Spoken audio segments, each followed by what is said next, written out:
हिंदी में यूपीएससी की तैयारी से संबंधित प्रोग्राम्स को देखने के लिए सब्सक्राइब करें स्टडी IQ-IAS हिंदी। नमस्कार, मैं ओम द्विवेदी स्वागत करता हूं आपका स्टडी IQ-IAS हिंदी के इस प्लेटफॉर्म पे।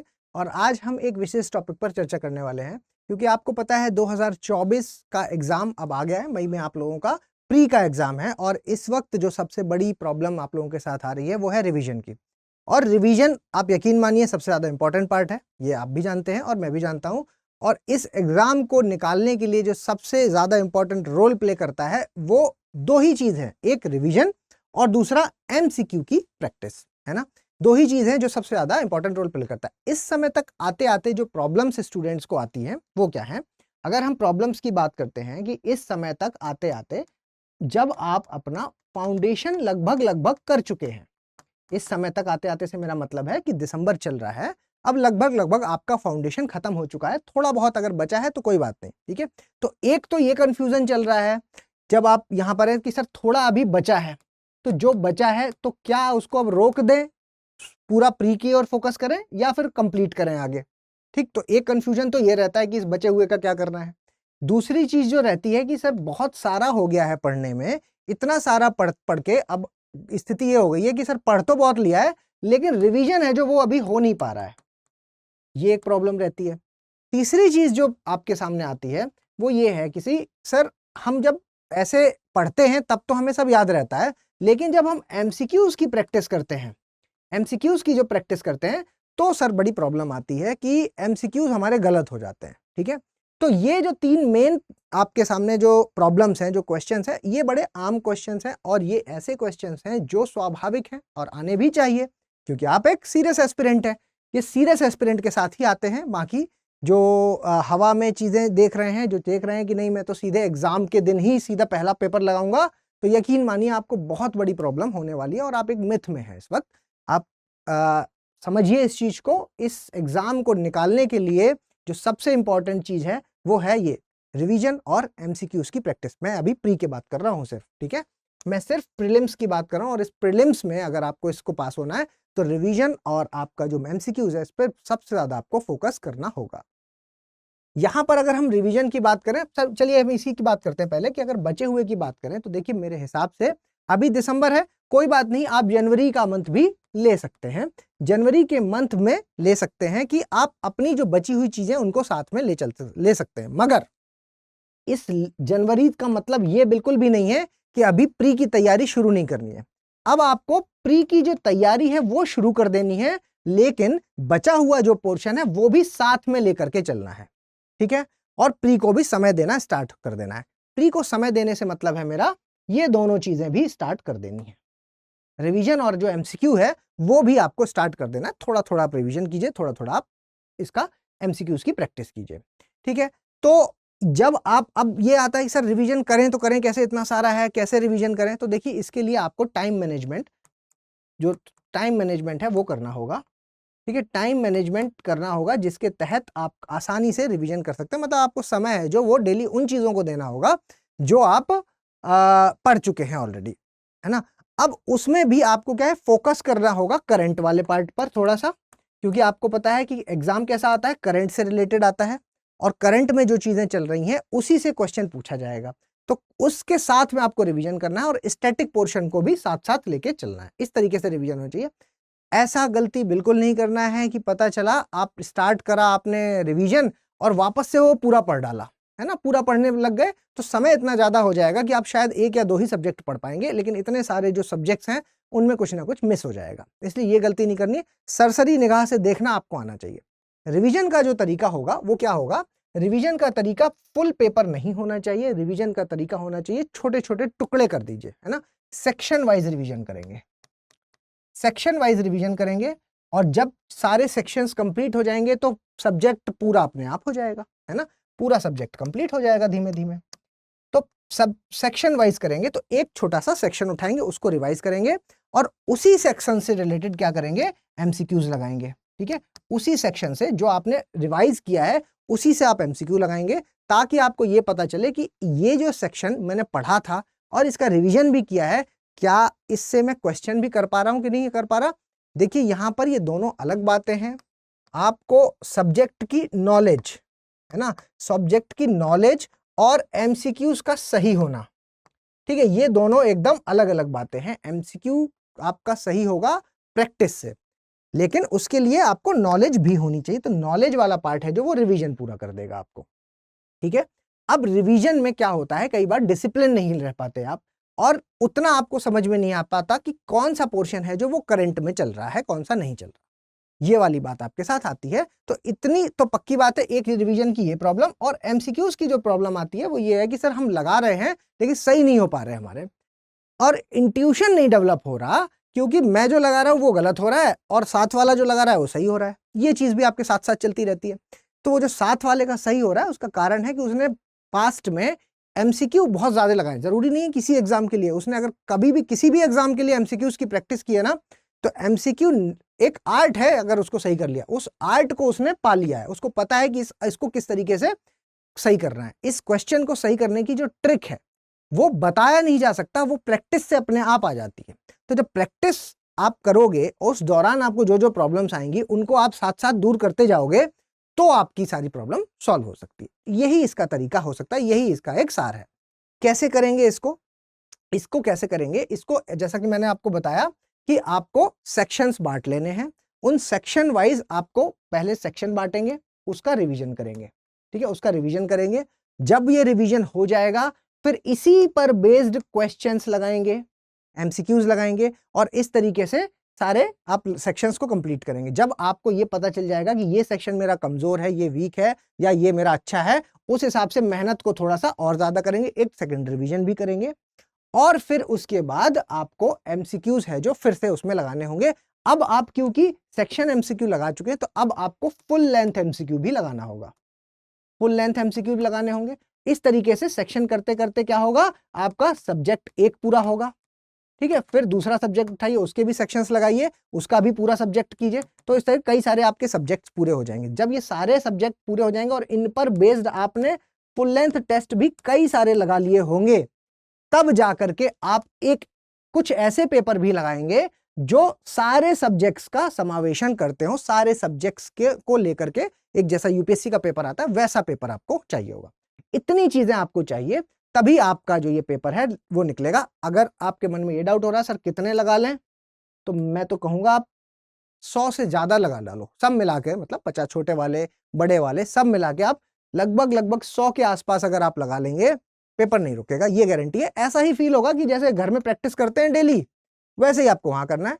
ध्यान क्या रखना है, टाइम का ध्यान रखना है।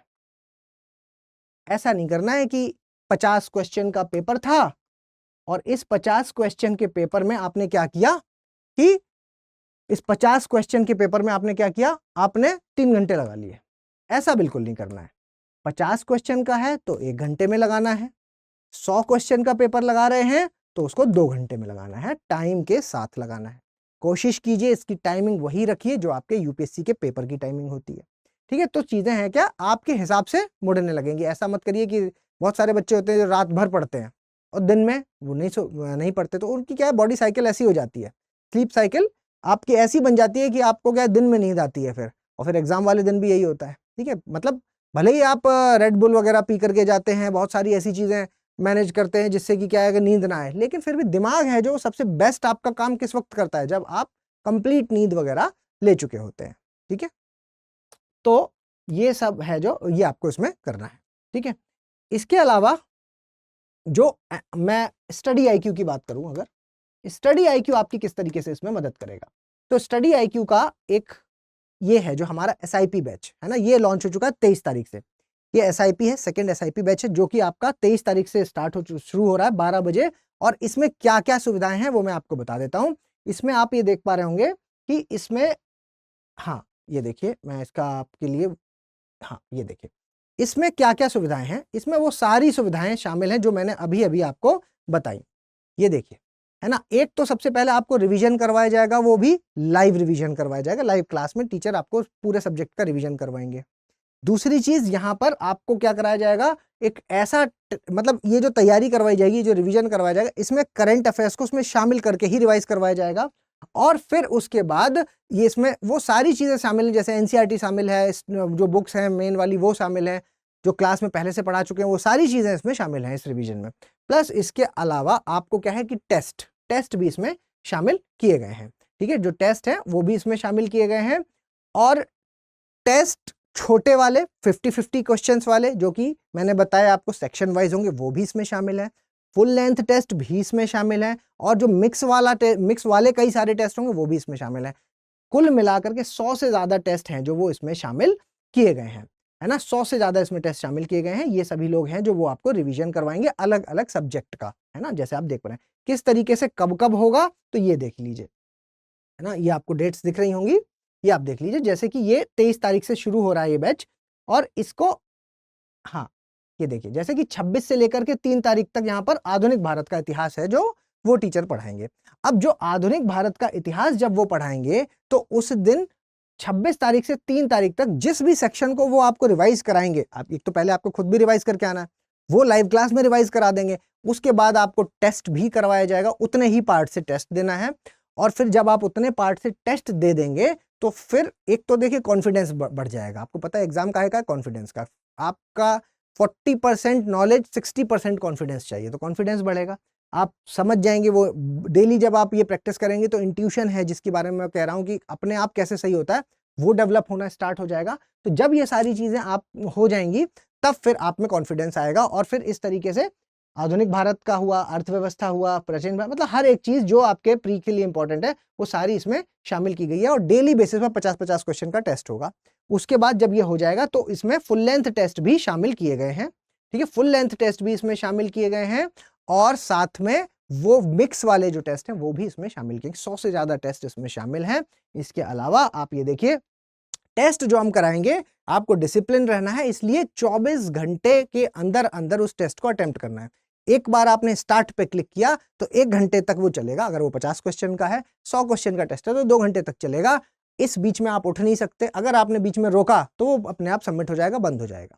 ठीक है, तो इसलिए डिसिप्लिन के साथ आपको उस 24 घंटे के अंदर जब भी आपके पास 1 घंटा खाली हो तब उस 1 घंटे के लिए बैठिए या 2 घंटे के लिए बैठिए, जैसा भी टेस्ट है उसके हिसाब से, और फिर आप उसको लगाइए। और फिर आपकी रैंकिंग भी आएगी। जितने भी लोगों ने उस टेस्ट को दिया होगा उन लोगों में आपको रैंक भी आपकी पता चलेगी, क्योंकि इस एग्जाम में सबसे इंपॉर्टेंट क्या है, एक दूसरे के साथ कंपटीशन इंपॉर्टेंट, तो रैंक भी यहाँ पर आपको दी जाएगी। तो ये सारी चीजें इसमें इंक्लूड है। ठीक है, इसके अलावा जो दूसरी चीज मुझे आपसे बतानी है वो है इसके प्राइस को लेकर के, है ना। इसका प्राइस है जो वो क्या है, इसको भी देख लीजिए। ये देखिए 7,499 में ये बैच आपको मिल जाएगा, लेकिन इसके लिए आपको ओम लाइव कोड का इस्तेमाल करना होगा। ध्यान रखिएगा, ओम लाइव कोड का इस्तेमाल करेंगे तभी ये 7,499 में मिलेगा, वरना आपको महंगा मिलेगा। कैसे लेना है ये भी मैं आपको बता देता हूँ। इस बैच को परचेज कैसे करना है, तो आपको सबसे पहले गूगल खोलना है। गूगल में आपको क्या डालना है, गूगल में आपको डालना है studiiq.com। जैसे ही आप ऊपर यहाँ पर studiiq.com डालेंगे तो इस तरीके का खुल जाएगा, इस तरीके का खुल जाएगा। और फिर उसके बाद जब ये विंडो आपको दिखने लगेगी तो इसको स्क्रॉल करेंगे, नीचे जाएंगे, और फिर यहाँ पर देखेंगे आप UPSC foundation P2I live Hindi batch, इस पर आप एक्सप्लोर करेंगे, एक्सप्लोर कोर्सेस। इसके ऊपर फिर जब जाएंगे तो यहाँ पर जितने भी हिंदी के जो बैचेस हैं उसमें आपको जाना है। ठीक है, और फिर ये देखिए, हाँ ये फाउंडेशन वाले हैं। जो भी ऐसे बच्चे हैं जो 25 या 26 के लिए कर रहे हैं तैयारी, उनके लिए फाउंडेशन बैच भी इस वक्त मिल रहा है। और ये रहा वो बैच जिसके बारे में मैं आपसे बात कर रहा हूँ। 23 तारीख से ये क्योंकि शुरू हो रहा है तो आपके पास ज़्यादा समय है नहीं, इसमें लेट नहीं करना है, बस यहाँ पर एक क्लिक करना है, और फिर जैसे ये खुल जाएगा उसके बाद ये देख रहे हैं आप, है ना, SIP प्लस का ये जो बैच है, इसको आपको बाई नाउ पे क्लिक करेंगे। बाई नाउ पे जब क्लिक करेंगे तो यहाँ पर 2 ऑफर्स अवेलेबल लिख के आ रहा है। इस ऑफर पे जाइए, और ये 2 कोड यहाँ पे पहले से लिखे हुए हैं, इन पर अगर आपने क्लिक किया तो उतना डिस्काउंट नहीं मिलेगा जितना आपको ओम लाइव कोड पर मिलेगा। ये मैं आपको लाइव दिखा देता हूं। जैसे मान लीजिए आपने ये अप्लाई किया, अप्लाई करते ही ये कोर्स हो गया 7,999 का। इसके अलावा आपने मान लीजिए कि इसको रिमूव किया, और फिर उसके बाद 2 ऑफर्स अवेलेबल पे जब गए तो फिर उसके बाद आपने यहाँ कूपन कोड पे जाकर के ओम लाइव जैसे ही आप डालेंगे, OMLIVE ओम लाइव, ओम लाइव जैसे ही आप डालेंगे और इस पर करेंगे आप अप्लाई, तो ये देखिए 7,499 का ये हो जाएगा, है ना। बस फिर आपको बाई नाउ पे क्लिक करना है और इसको परचेज कर लेना है। आपके डेबिट कार्ड या नेट बैंकिंग या आपके क्रेडिट कार्ड, जिससे भी आप करना चाहें वो आप कर सकते हैं। इस तरीके से इस कोर्स को परचेस करना है। किसी भी तरह की आपको कोई भी डाउट है तो आप मुझे कभी भी पूछ सकते हैं इसके लिए। इसके अलावा एक और इन्फॉर्मेशन कि ये देखिए कि अगर आप हमसे कल मिलना चाहते हैं तो 23 तारीख को हम लोग मुखर्जी नगर में अवेलेबल हैं। आप 23 तारीख को हम ये सारे लोग जो दिख रहे हैं ये आपको कहाँ मिलेंगे? मुखर्जी नगर में मिलेंगे। और एड्रेस क्या है? मुखर्जी नगर में हमारा जो ऑफिस है वो है 869 Banda Bahadur Marg, near ICICI bank, opposite Batra cinema, gate number 2। यहाँ पर आपको आना है और यहाँ पर हम डायरेक्ट भी बात कर सकते हैं किसी भी चीज़ से संबंधित। आप हमारे स्टूडेंट हैं तो हम चाहेंगे कि आप हमसे मिलें। चलिए, फिर किसी भी तरीके की और कोई भी कंफ्यूजन हो तो आप om.narayan@studiiq.com पे या तो मेल कर दीजिए या फिर ये QR कोड है टेलीग्राम का, इसको स्कैन कीजिए, टेलीग्राम पर सीधे डायरेक्ट मैसेज कीजिए। ये टेलीग्राम पे आप सर्च कर सकते हैं ओम द्विवेदी स्टडी IQ तो भी आपको मिल जाएगा, या @omdvedi007 ये सर्च करेंगे तो डायरेक्ट आप जुड़ जाएंगे, मतलब पर्सनली भी मैसेज कर सकते हैं। ठीक है, और इसके अलावा कोई भी आपको डाउट हो तो तुरंत आप हमारे सपोर्ट कॉल को भी जो है उसका भी इस्तेमाल कर सकते हैं। सपोर्ट जो है उसका भी, उसको एक नंबर दिया गया है, हर आपको PDF के नीचे उसका नंबर मिल जाएगा, वहाँ पर आप कॉल करके उनसे भी सारी जानकारी ले सकते हैं। जल्दी मिलेंगे किसी और लेक्चर में, तब तक के लिए धन्यवाद। हिंदी में UPSC की तैयारी से संबंधित प्रोग्राम्स को देखने के लिए सब्सक्राइब करें स्टडी IQ IAS हिंदी।